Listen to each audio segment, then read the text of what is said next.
மீண்டும் ஒரு பயணத்தை தொடங்கி இருக்கிறோம். திருச்செந்தூர் போலான்னு ஒரு பிளானு. இப்போ மறைமலை நகர்ல பெட்ரோல் ஃபில் பண்ணிட்டு இருக்கோம்.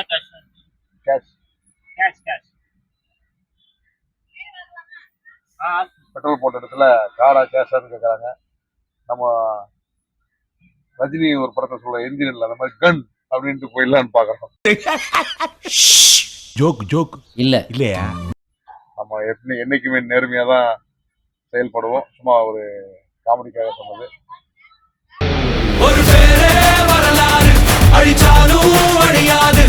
பாயிண்ட்ல நம்ம மீண்டும் சந்திப்போம்.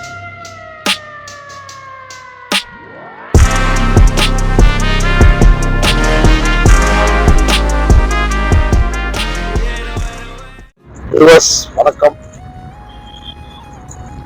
நம்ம போன அந்த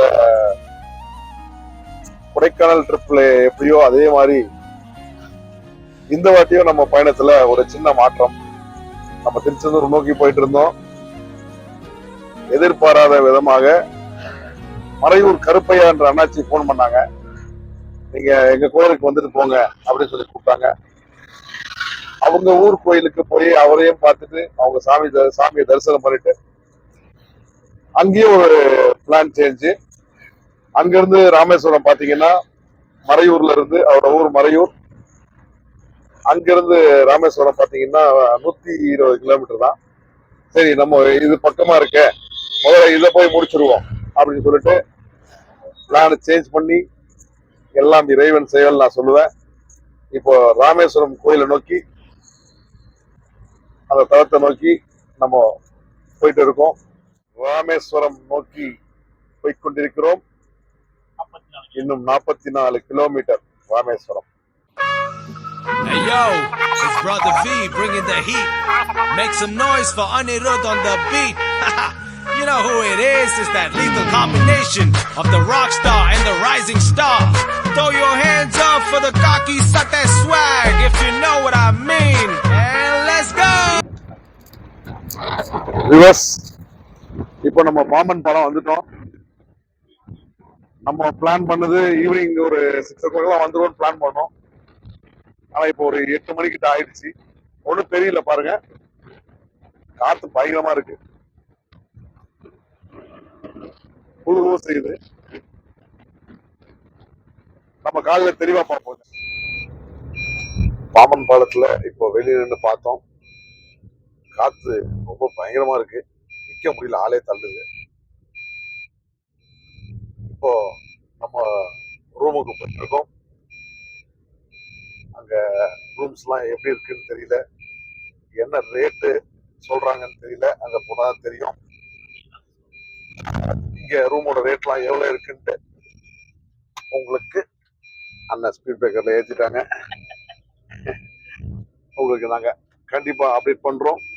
அது இங்க வந்த வியூவர்ஸ் ஆகிய உங்களுக்கு கண்டிப்பா இங்க என்ன சிச்சுவேஷன் இருக்கு ரூம்ஸ் அப்படின்ற விஷயம்லாம் உங்களுக்கு நாங்க சொல்றோம்.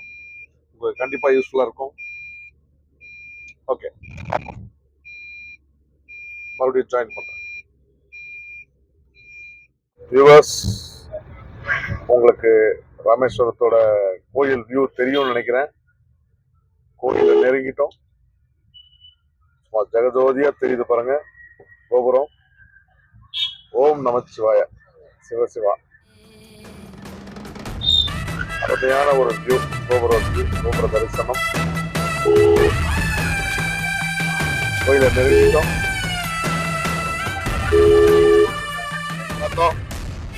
இப்ப கோபுர தரிசனம், அருமையான ஒரு தரிசனம். குளிக்க போய்கிட்டு இருக்கோம். குளியலை போட்டுட்டு மறுபடியும் சாமியை பார்க்கணும். அந்த தமிழ்நாட்டை ஒரு மிக பெரிய சுற்றுலா தலமான ராமேஸ்வரத்துக்கு வந்திருக்கோம். இந்த இடம், இந்த ஸ்பாட் பாத்தீங்கன்னா ராமேஸ்வரத்துல கடல்ல குளிக்கக்கூடிய இடம் இது.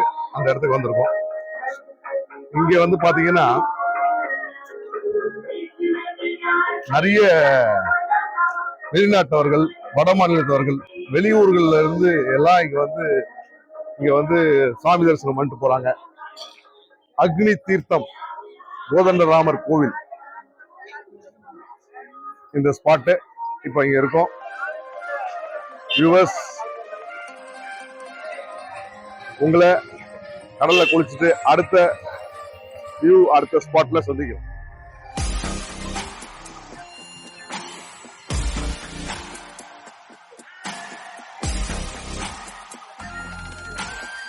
கடல் பாத்தீங்களா, ஒரு சத்தமே இல்லாம அப்படியே அருமையா குளம் போல காட்சி. பக்தர்கள் இதுல குளிக்கிறதுக்கு ஏதுவா அந்த கடவுள் வழி விடுற மாதிரி ஒரு விஷயத்தை நம்மளால உணர முடியும். பாருங்க எவ்வளவு அமைதியா குளம் மாதிரி இருக்கு பாருங்க. குளத்துல குளிக்கிற மாதிரி எவ்வளவு அருமையா மக்கள் அந்த கடவுள் ஆசீர்வாதம் பெற்றிருக்காங்க இங்க குளிக்கிறதுக்கு.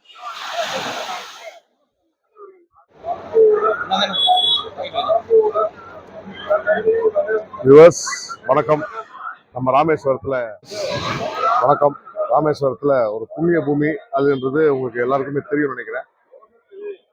பாத்தீங்கன்னா தர்ப்பணம் கொடுக்குறாங்க பாருங்க. அமாவாசை இந்த நேரத்துல முன்னோர்களுக்கு அவர்கள் செய்த புண்ணியம் நம்ம அந்த தர்ப்பணம் கொடுக்கறது. அவங்க பசியோட இருப்பாங்கன்னு சொல்லுவாங்க. ஒரு வருஷ காலம் அங்க சொர்க்கத்துக்கு போறதுக்கு அந்த பசியோட இருப்பாங்களாம். அப்ப அந்த மாதிரி சூழ்நிலையில நம்ம நம்மளை பெற்று வளர்த்த அந்த முன்னோர்களுக்கு நம்ம அவங்க பசிக்கு கொடுக்கறது தான் இந்த விஷயங்கள். தர்ப்பணம் கொடுக்கறது அந்த பசியை தீர்க்கிறதுக்கான விஷயம் தான்.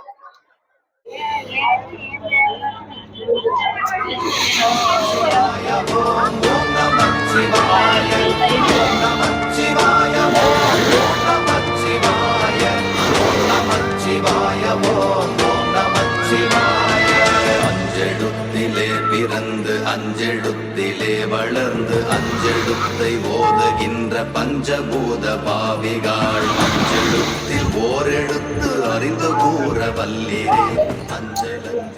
ஐயா நாங்க எல்லாருக்கும் செய்யணும். அதனால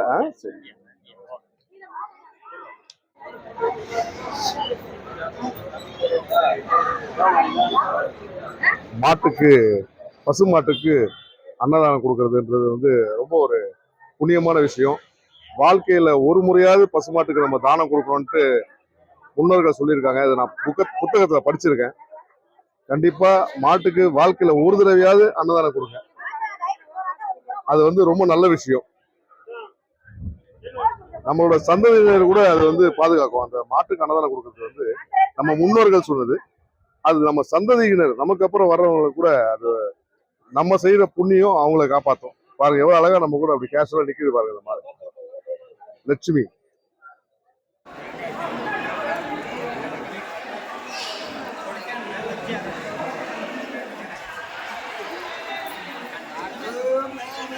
Three days later.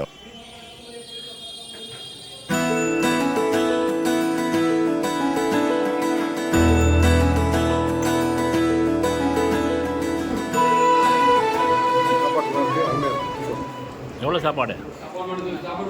சாப்பாடு 130 ரூபா. என்னென்ன வைக்கிறாங்க? 2 பொரியல்,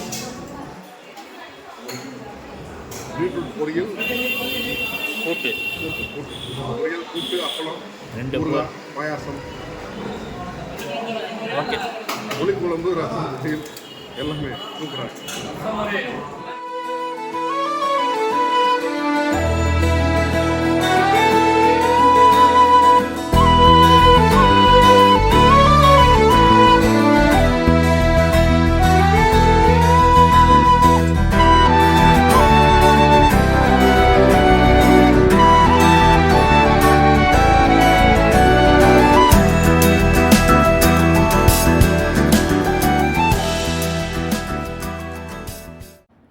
சாப்பிட்டாச்சு, நல்ல சாப்பாடு.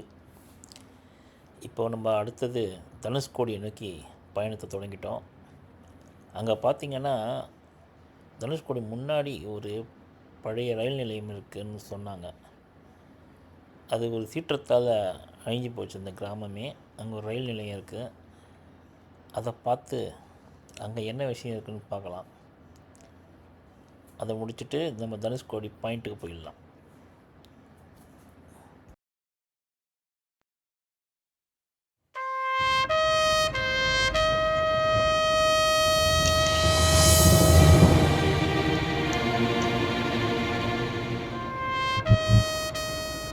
தனுஷ்கோடியில் உள்ள ரயில் நிலையம்.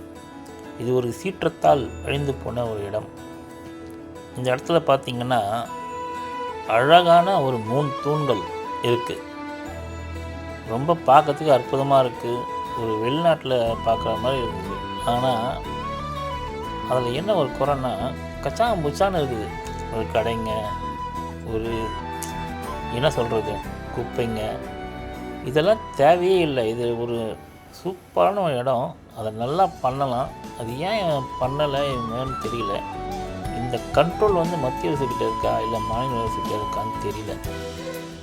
நல்லா பண்ணலாம். இப்போ நான் ஒரு இமேஜ் போடுறேன் பாருங்கள். இப்படி இருக்கணும்னு நான் எதிர்பார்க்குறேன். அப்படி கடைகள் தான் வேணும்னா இப்படியும் இருக்கலாம். இது ரெண்டுத்தில் உங்களுக்கு எது பிடிச்சதுன்னு கமெண்ட்டில் சொல்லுங்கள். இதை ஷேர் பண்ணுங்கள். அப்போ தான் யாருக்குன்னா தெரிஞ்சு இதை சரி பண்ணுவாங்க. இங்க ஒரு அழகான கிராமமே இருந்திருக்கு. 1964 அந்த சமயத்துல ஒரு பெரிய புயல் காரணமாக இங்க இருந்து அந்த ஒரு ஊரே அழிஞ்சிருக்கு. இப்ப நம்ம இருக்கிற இடம் பாத்தீங்கன்னா ரயில் நிலையம், தனுஷ்கோடி ரயில் நிலையம் இருந்த இடம். அதுக்கான சின்னங்கள் தான் இதெல்லாம். இந்த இடத்துல ட்ராக்லாம் இருந்ததுன்னு சொல்றாங்க. இங்க நம்ம இவ்வளவு தகவல் நமக்கு கொடுத்தது அந்த ஐயா தான் கொடுத்தாங்க. அந்த கடைக்கார் பக்கத்துல இருக்க கடைக்கார ஐயா தான் கொடுத்தாங்க. பாருங்க, இயற்கையோட நியதி.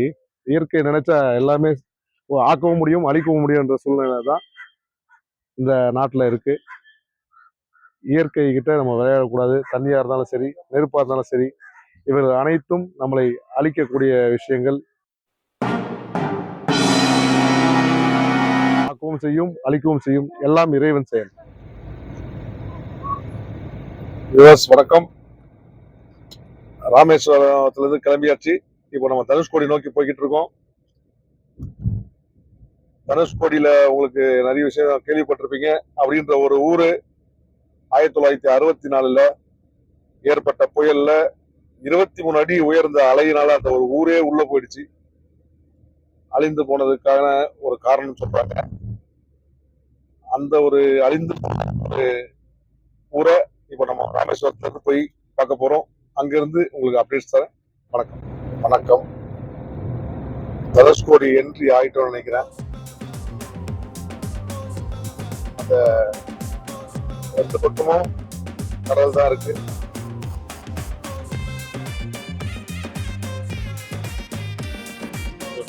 தெரியல, எங்களுக்கு தெரியுது. பக்கத்துல போன உடனே அந்த ஸ்பாட் எல்லாம் உங்களுக்கு காமிக்கிறோம். இப்போ ஓரளவுக்கு கடல் தெரியுது.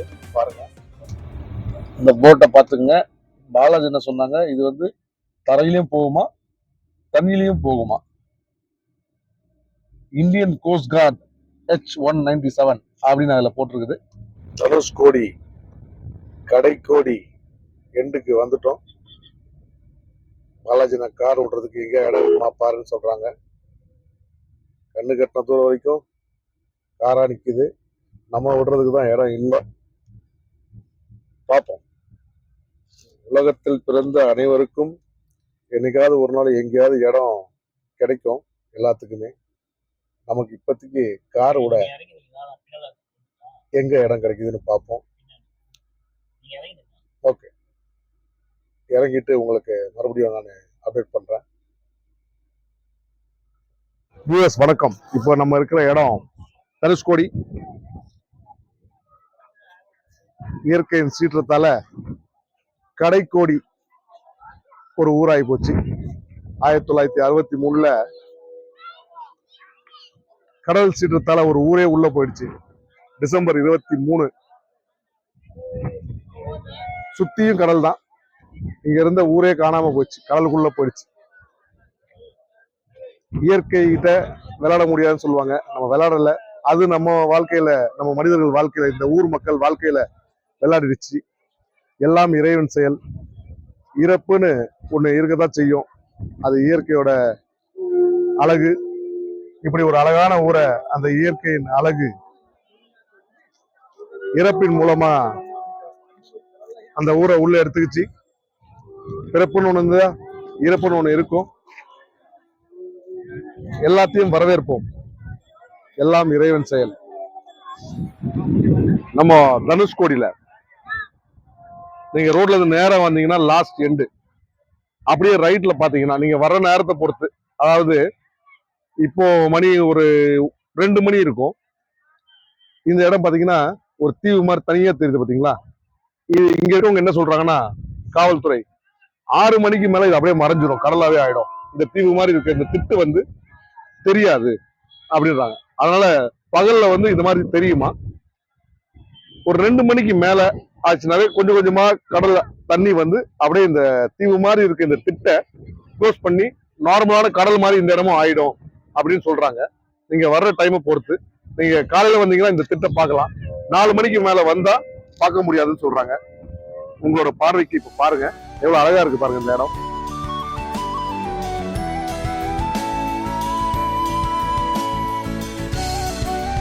சூப்பர். அப்படியே இந்த பக்கம் லெப்ட் ஹேண்ட் சைடு பாத்தீங்கன்னா நிறைய கடைகள் இருக்கு. சங்கு, சாப்பிடக்கூடிய அந்த ஸ்நாக்ஸ், சுதேசி ஐட்டமான கிழங்கு, பனை கிழங்கு, மாங்காய். எனக்கு என்ன சந்தோஷம்னா இங்க வெளிநாட்டு பொருள்கள் எதுவும் மோஸ்ட்லி இல்லை, எல்லாமே நம்ம உள்நாட்டு பொருள்களான மாங்காய், பப்பாளி, அன்னாச்சி பழம், இந்த மாதிரி விஷயங்களை இங்க நிறைய வச்சிருக்காங்க. ரொம்ப சந்தோஷமா இருக்கு.